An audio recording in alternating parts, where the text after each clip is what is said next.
Everyone in Willow Ridge knew two things about Deborah Whitmore. She was president of the HOA for the 8th straight year, and she had never lost an argument she started. Her clipboard was practically grafted to her hand, and her knock, 3 sharp raps, pause, 2 more, sounded like a gavel.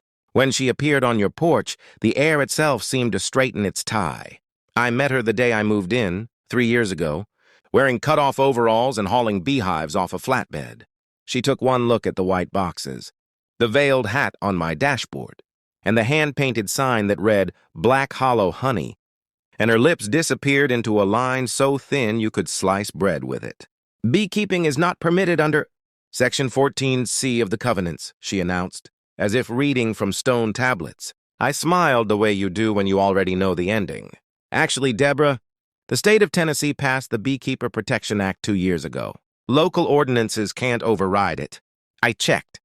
She wrote me up anyway. The fine arrived 2 days later. I paid it with a jar of honey and a polite note that said, "For the office." She left the jar, unopened on the clubhouse counter until it crystallized into a middle finger of sugar. After that, we settled into an uneasy truce. I kept my hives at the back corner of my double lot, hidden behind a thicket of blackberry and a hand-built fence painted the exact shade of green and green olive, the HOA demanded. The bees thrived. I sold honey at the farmer's market, supplied 3 local cafes, and minded my business. Deborah patrolled the sidewalks in her white visor, hunting for unapproved mailboxes and rogue dandelions, and pretended I didn't exist. Then came the summer when the blackberries went nuclear. A wet spring and a perfect bloom turned my thicket into a jungle. The bees went berserk with happiness, filling every super I gave them and then laughing at me for thinking that was enough. I had 30 gallons of honey and nowhere to put it, so I built 2 more hives, then 3, then 5. The hum from the back corner became a steady, golden roar you could hear across the cul-de-sac. Deborah heard it. Of course she did. One August morning, she marched down the street in khaki capris and righteous fury. I was in the yard harvesting frames, sweat dripping off the tip of my nose into the veil, when her shadow fell across the hive tool in my hand. "This constitutes a commercial enterprise," she declared. "You're running an unlicensed business in a residential zone?" "It's still under the agricultural exemption," I said without looking up. "I have the paperwork if you want light reading." "I've spoken to the board. We're voting next week to amend the covenants. Beekeeping will be banned retroactively.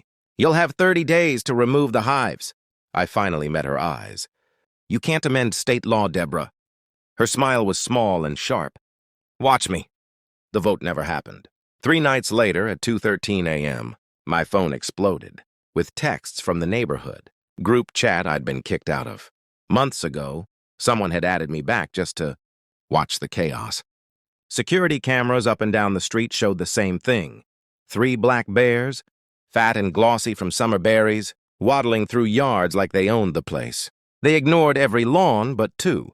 They shredded Deborah's vinyl fencing like tissue paper, rolled her prized koi pond liner into a burrito, and used her pergola as a scratching post. Then they followed their noses to my corner of paradise. My hives sat on sturdy stands 4 feet off the ground, wrapped in electric fencing powered by a solar charger. The bears circled, sniffed, considered, and, wise old pirates that they were, decided the juice wasn't worth the squeeze. They took one lazy swipe at the blackberry, thicket for dessert, and ambled off into the greenbelt. Deborah's yard looked like Godzilla had lost a fight with a wood chipper. Mine looked untouched. By sunrise, the street was packed. People stood in robes and slippers, filming the carnage on their phones. Deborah stormed out in a silk kimono, hair in curlers, shrieking about lawsuits and wildlife services and that woman's murder bees attracting dangerous predators. I walked over with a fresh jar of honey and handed it to her. "Morning, Madam President." "You okay?" She stared at the jar like it might explode. "This is your fault." "Pretty sure the bears think it's theirs," I said. "They've been coming down from the ridge every August for 20 years. Usually the blackberries farther up the hollow keep them busy. This year my thicket outcompeted the wild ones. Bees fixed that for me. Bears fixed it for you." She opened her mouth, closed it, opened it again. Nothing came out. Old Mr. Chen from across the street shuffled over, holding his phone. "Deborah, the bears ate my trash and left. They destroyed your yard and left Melissa's alone.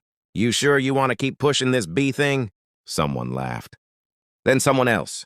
Within 30 seconds, the entire cul-de-sac was howling.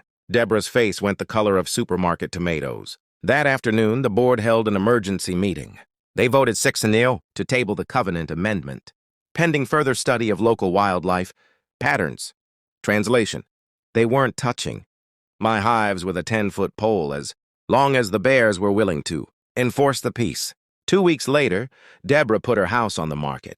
The listing photos carefully cropped out the demolished backyard. Rumor is the buyers knocked 30 grand off the asking price when they saw the actual yard. She moved to a 55-plus community in Florida, with no covenants loose enough for even a goldfish. I still see bears some nights. They come down the greenway, sniff the electric fence, and keep walking. The bees don't mind. They've got 300 pounds of muscle on permanent neighborhood watch. Last Saturday, I left a small jar of honey on the stump where the bears usually pause. By morning it was gone, lid politely replaced upside down like a thank you note. Deborah's old house. Sold to a young couple who planted a pollinator garden and asked if I'd help them start a hive next spring. I said I knew just the spot in the back corner, right where the blackberries grow wild and the bears come to remind everyone whose woods these really are. Some covenants are written in ink. Others are written in claw marks and the satisfied rumble of full bellies.